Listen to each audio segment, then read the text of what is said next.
and the reputation of Emmanuelle, sort of what does that mean when you put them together. And I don't really know what I was expecting when I started to read the script, but similar to Jamie, I remember just sort of finding myself kind of surrendering to the world of the film, and I think I felt like it was like a sort of odyssey, like a kind of feminist odyssey, and we're so immersed in Emmanuelle's point of view and her perspective, and so yeah, I don't really have like a strong point of reference to the original, and deliberately didn't go back to refer to it because it felt like the intention was to make a completely new film. It was.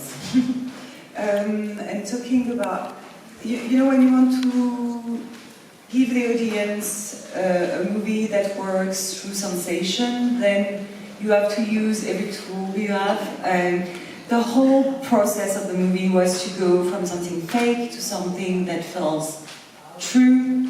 So we worked on the sound a lot, and I love to do it because when you are in those hotels, even if that hotel doesn't really exist, it's a bit more than reality, but you don't hear anything from the outside, and you don't even hear your own step on the floor because you have this big rug everywhere, and everything is perfect, but in a way where you don't feel anything because it's the same music every day, the same perfume, the set. I mean, if you do this one night, the next morning it's there again. So it's eternal presence, and you don't have the feeling of time anymore.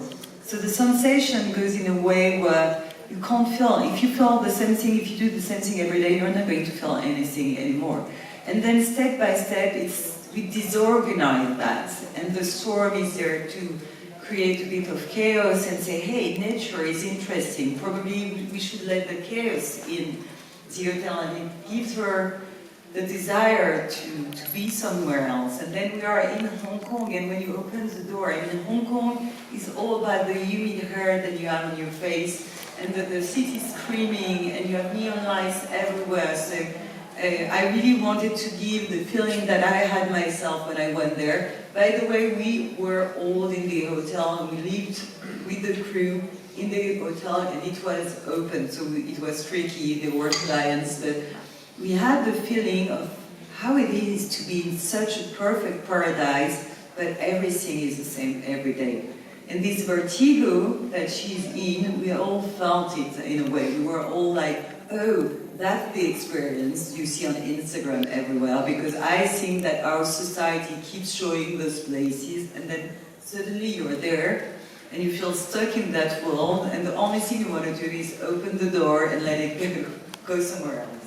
Also, just to say, I feel like Audrey is such a precise and deliberate director that if you find yourself wondering if the choice was deliberate, it's definitely deliberate. Like down to every gesture, like pattern of speech. Obsession. And I love the use of sound in the film as well. Desgraciadamente tenemos